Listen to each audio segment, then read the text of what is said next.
we love symmetry. You know, we're pattern-seeking critters, and this is a really fantastic pattern. It's like it goes, and then you freeze it, and you put it in quartz.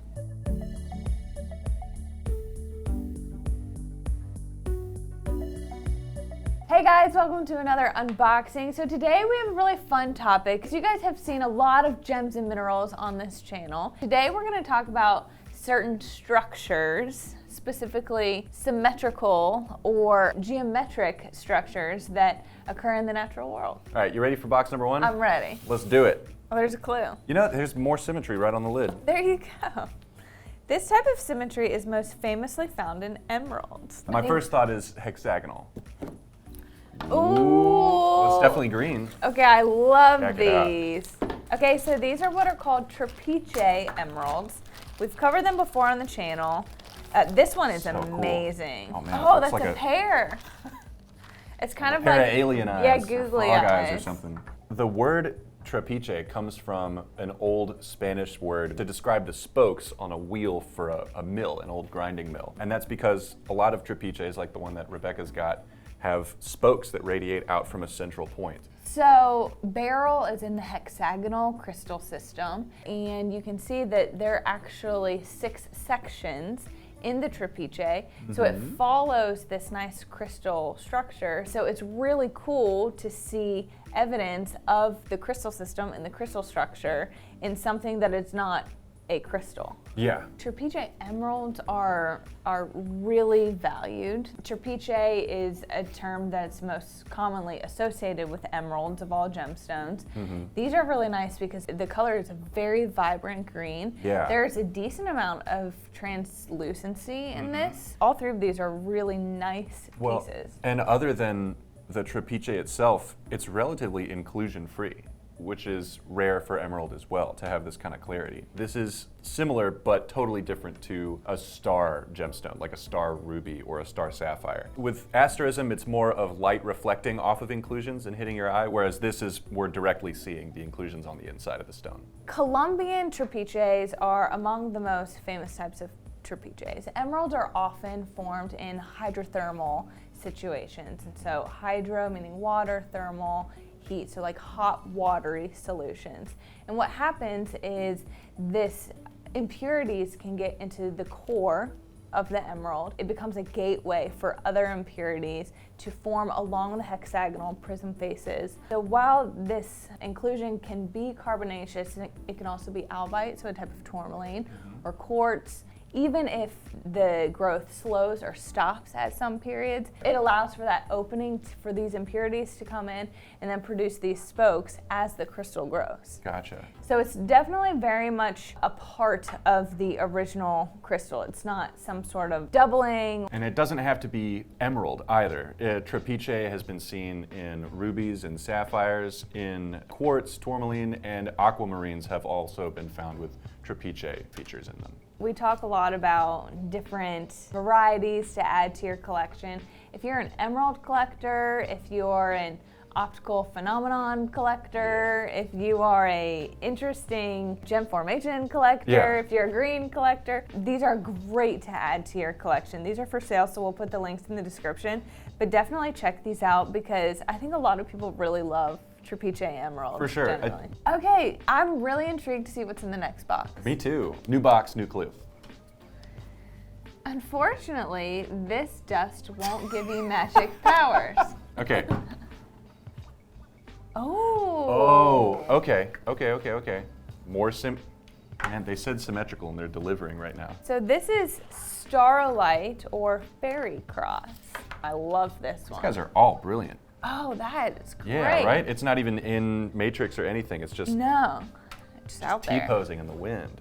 Okay, so as you can see, it gets its name from the cross structure. Yeah. Imagine you're on a crusade and you look down and see one of those. You'd be like, I can't lose. Okay, so staurolite, it's named after the Greek stauros for cross and lithos for stone. So a cross stone, it's a nesosilicate material. It has about a 7 to 7.5 on the Mohs scale of hardness, so relatively hard. As you can see, it has this grayish matrix with this brown material that forms the cross. And the legend behind this is that these are the result of tears from fairies. When the fairies heard of the crucifixion of Christ, they cried, and then their tears produced these crosses, which symbolize their sadness. Okay, so whereas some symmetrical patterns, like in the Trapiche, come from inclusions that occur during growth, others come from a type of growth called twinning. And we've talked about this before, but it's basically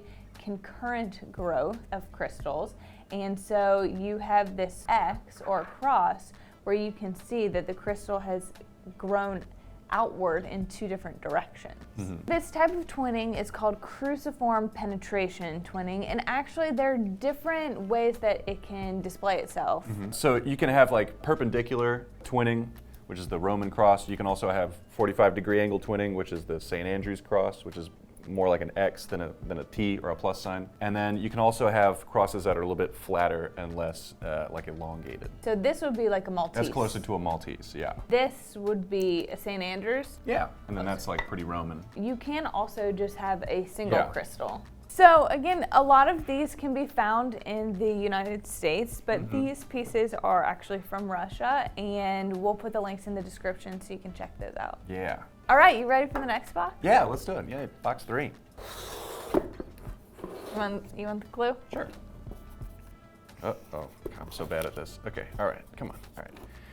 Please don't confuse these with asterism.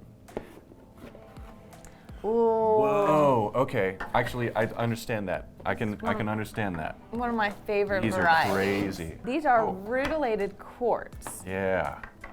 So cool. Oh my So- gosh. Oh, I love this one. A lot of times rutile inclusions can be kind of subtle, and especially in stones that are more opaque or more saturated in color, it can be kind of hard to pick them out without really looking deliberately. That is not the case with these stones. It's a variety of quartz. The quartz is typically colorless or rock crystal quartz. It has this beautiful golden rutile inclusion displayed in the interior, often with a like black center core. Yeah. So rutile always reminds me of Rumpelstiltskin, the golden strands, Yeah. and I just think that color is really beautiful. But you can have other mineral inclusions included in rutilated quartz. One of the things that I like best about these inclusions is that the rutile is in such like abundance that you can really see their metallic luster. Like this one, for example, you've got things kind of going in all directions. Yeah, that one's quite a mess. That was the first one that I picked up. The rutile inclusions are all kind of stacked on each other, and when they're stacked and clumped up like that, it almost gives them like a blade-like appearance because it kind of looks like one mass, but it's individual golden threads. Yeah, very thread-like. And of course, you know, we're talking about symmetry here, and you can see there's some symmetry here, but there's also some chaos as well. Yeah. So, like this one, for example, you can cut it down the middle here and flip it inward, and that's approximately symmetric. But then you have That guy. this little section over here of rutile coming up, and so you have a lot of organization, but also a lot of chaos, which I think is really fun. Well, it makes me think of like what must the original material have looked like to just have that little piece of that section of rutile coming in from like out of frame. I think the gem cutter is looking at the material and saying, okay, I see one instance of symmetry here. How can I cut around and really accentuate it? And we've talked about this before on the channel, but it's worth mentioning again. With all these stones that we've shown so far, the lapidary or whoever's fashioning these stones is intentionally bringing out the inclusions. Whereas in a lot of cases, lapidaries want to hide inclusions, they want to mask something that's on the interior. Here, part of the value is what's on the interior. I always think that's interesting that you kind of have to take whatever piece of rough you have and, like you said, fashion it based on what it's telling you, not necessarily what you want it to be. So again, to speak back to what the clue was saying about don't confuse this with asterism, this is even maybe more confusing than the Trapiche because at least we have a different material. Rutile is often the cause of chatoyancy and asterism in some gemstones, and this is rutile. But the point of this effect is the inclusion and seeing the inclusion, not the light bouncing up and creating a star on the top. We're very interested in what we can see on the inside versus what's reflecting at the surface. So all of these are for sale as well, so we'll put the links in the description. Definitely check them out because, you know, they're all unique for their own different qualities. Yeah. I always like Rutilated quartz for your collection because it's a good price point, it's very visually appealing, there's a lot going on there, and it's a great conversation starter. For sure, yeah. That shine that comes off of the golden rutile, I think It it's pops. so pretty. It pops. All right, next More box. box. Oh. Okay, we gotta be careful with this Yeah, one. yeah, be careful. Okay, so why is that? Okay, so this is star muscovite. Muscovite is a type of mica, Very soft. which is very, very soft and very, very brittle. So mica forms in sheets. And Yeah. so, you know, we've showed it on the channel before, like you can just like It'll peel peel off. right off. It's very tempting to just... Yeah, it actually, I'm like, don't touch No, because well, it it's- is tempting. It is, and especially in this star form, it is as delicate as it looks. Yeah. So muscovite gets its name from muscovite glass, which was a cheap alternative to real glass that was used in medieval Russia, which was at the time known as muscovite. But muscovite glass is not glass at all. It's really just this mineral, now called muscovite. Imagine looking out your kitchen window and everything's like sepia. Yeah. So muscovite is the most common form of mica. Again, it's like a 2.5 on the most scale of hardness, so not hard at all. And these sheets are due to its perfect basal cleavage. It's a plane of atomic weakness where there is very easy breakage, and perfect cleavage means that it can break perfectly, and so to the point where it's pretty flat. It wants to break Yes. in that direction every time. And the star element is a result of twinning again. Right, we mentioned twinning earlier with the crosses. I like that we have a star pattern on here, but also following the edges of the star pattern are like the stepped layers of sheets of mica. I think that's really cool. Despite being very soft, it's got a nice luster to it. One for each of us, Rob. All right. Okay, 1, 2, 3. Oh, it's Hollandite and quartz. You'll never believe it. Okay, so this is really fun and actually like kind of like a spooky gemstone to me. A little bit. 'Cause it looks kind of spidery. Yeah, The no, I'm just Hollandite- noticing. At first, I was noticing the outlines between the crystals, but now I'm like, there's just little guys. There's like little pieces of lint floating in the quartz. Yes, so of That's course very cool. this is quartz. So it's a rock crystal quartz. This one particularly has some iron at the bottom, which gives coloring the rest Sure, of yeah, the it's like crystal. And leached so it has a little bit of like a peachish tint to it, Yeah. but by and large pretty colorless.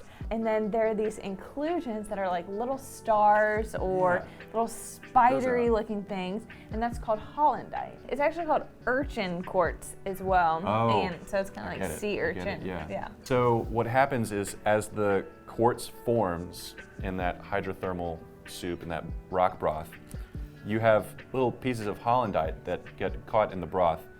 And it's like a freeze frame microwaving a corn kernel, because the heat in the sluice causes the Hollandite to burst. It's like it goes, and then you freeze it and you put it in quartz in the moment of explosion.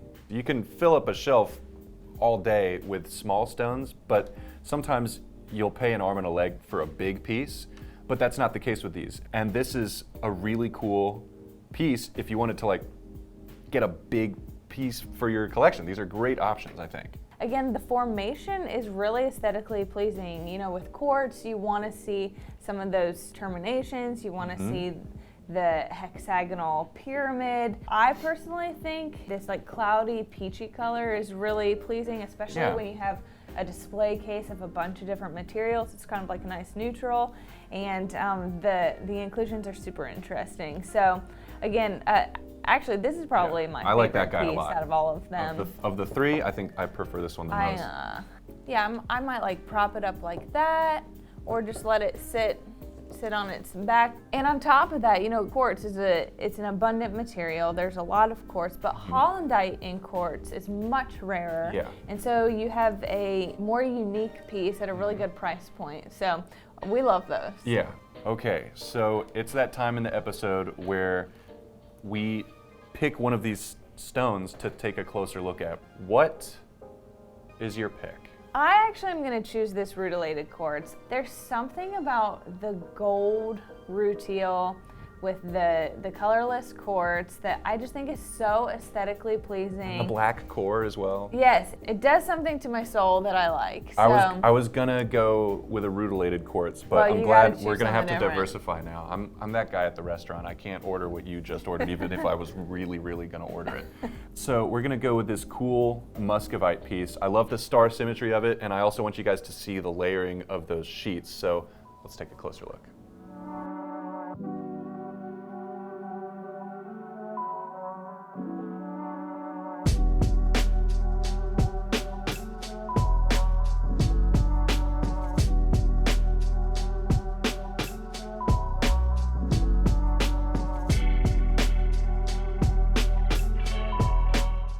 I love when gemstones show us the stories of how they were formed, and all of these have really unique origin stories to them. Absolutely. And they give us a little bit of insight into what's going on in the interior. So I hope you guys enjoy this as much as we did. Yeah, and if you're interested in checking out any of these pieces, there will be links in the description for you to go check those out.